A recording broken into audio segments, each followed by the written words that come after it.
सदियों की ठंडी बुझी राख सुख बुगा उठी, मिट्टी सोने का ताज पहन इठलाती है। दो राह समय के रथ का घर घर नाद सुनो, सिंहासन खाली करो की जनता आती है। यह है राष्ट्र कवि दिनकर।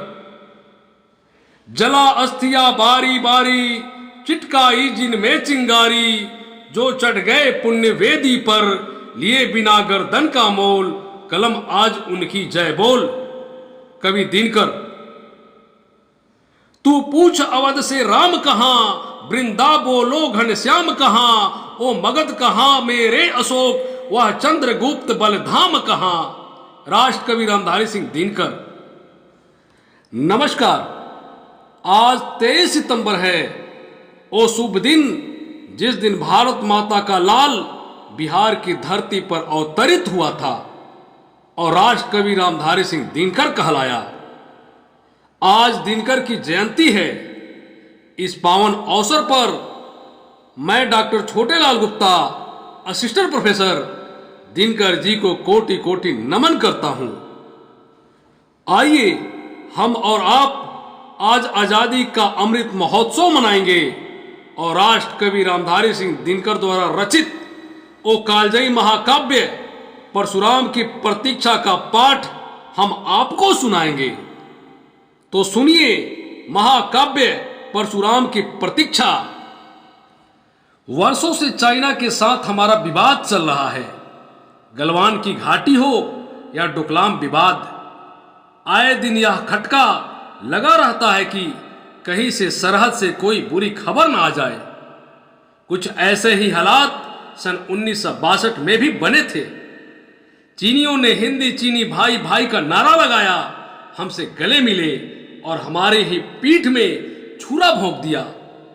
हम वो युद्ध हार गए, इसलिए नहीं कि हमारी सामरिक शक्ति कम थी या हम में लड़ने की ताकत कम थी, हमारा दमखम कम था।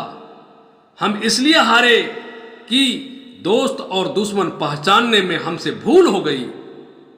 जिनको भाई कहकर गले लगाया, कभी सोचा ही नहीं वो आस्तीन में खंजर छुपा के हमारा गला काटने आया है।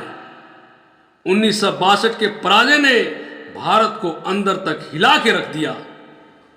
हर तरफ निराशा थी, असंतोष था, लेकिन राष्ट्र कवि रामधारी सिंह दिनकर के पास उबलता हुआ क्रोध था।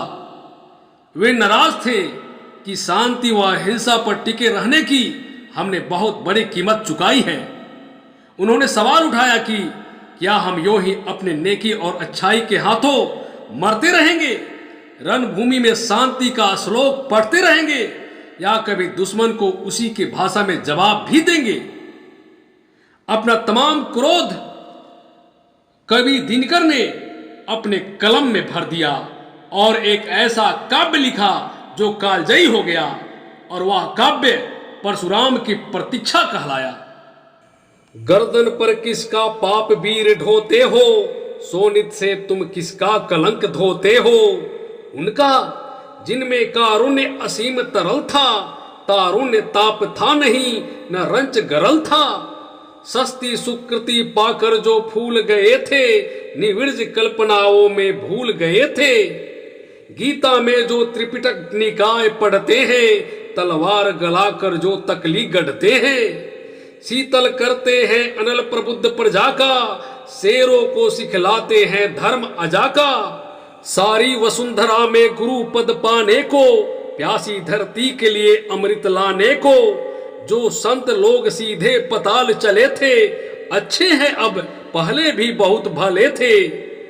हम उसी धर्म की लाश यहाँ ढोते हैं, सोनित से संतों का कलंक धोते हैं।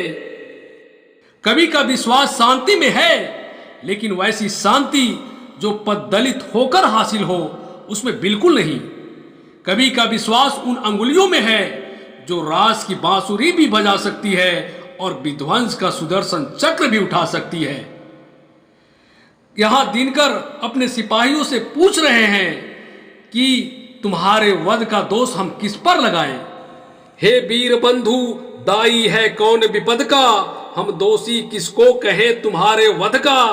यह गहन प्रश्न कैसे रहस्य समझाएं, 10-20 अधिक हो तो हम नाम गिनाएं। पर कदम कदम पर यहाँ खरा पातक है, हर तरफ लगाए घात बड़ा घातक है।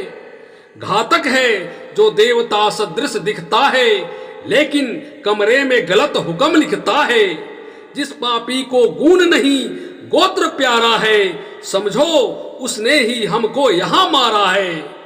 गोत्र, जाति, हाय रे जाति। कवि यहाँ जातिवाद और धर्मवाद के नाम पर समाज व देश में जहर फैलाने वाले को देश व समाज का सबसे बड़ा दुश्मन माना है।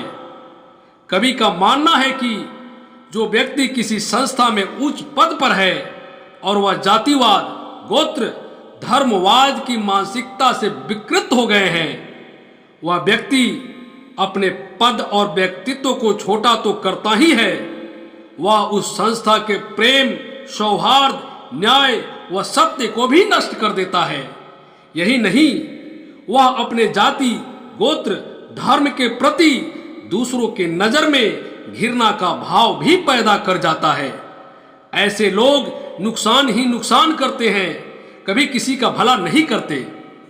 जो सत्य जानकर भी न सत्य कहता है या किसी लोभ के विवश मुक रहता है, उस कुटिल राजतंत्री कदर्ज को धिक है। यह मूक सत्यहंता कम नहीं वधिक है। चोरों के है जो हेतु ठगों के बल है, जिनके प्रताप से पलते पाप सकल है। जो छल प्रपंच सबको प्रशय देते हैं, या चाटुकार जन से सेवा लेते हैं, यह पाप उन्हीं का हमको मार गया है।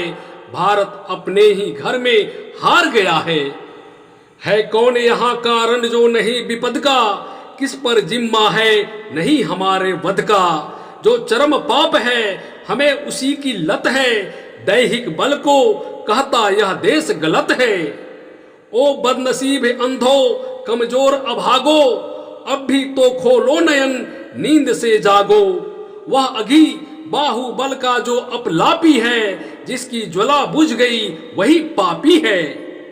जब तक प्रसन्न या अनल सगुन हंसते हैं, है जहां खड्ग सब पुण्य वही बसते हैं। वीरता जहां पर नहीं पुण्य का क्षय है, वीरता जहां पर नहीं स्वार्थ की जय है। तलवार पुण्य की सखी धर्म पालक है, लालच पर अंकुश कठिन लोभ सालक है। असी छोर भीरू बन जहां धर्म सोता है, पातक प्रचंड तम वहीं प्रकट होता है।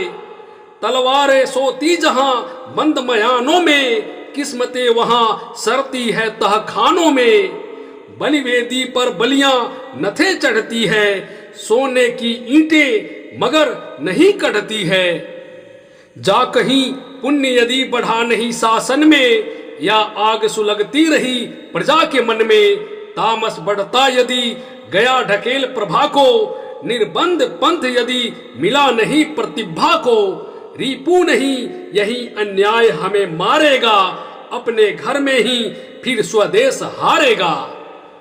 दिनकर को विश्वास है कि इस राष्ट्र की मिट्टी बहुत उपजाऊ है, इसमें यदि हम अपना रक्त बोएंगे तो विजय के फूल जरूर खिलेंगे। किरीचों पर कोई नया स्वप्न ढोते हो, किस नई फसल के बीज वीर बोते हो। सामने देश माता का भव्य चरण है, जिह्वा पर जलता हुआ एक बस प्रण है। काटेंगे अरी का मुंड कि स्वयं कटेंगे, पीछे परंतु सीमा से नहीं हटेंगे। फूटेगी खर निर्झरी तप्त कुंडों से, भर जाएगा नगराज रुंड मुंडों से। मांगेगी जो रणचंडी भेंट चढ़ेगी, लाशों पर चढ़कर आगे फौज बढ़ेगी।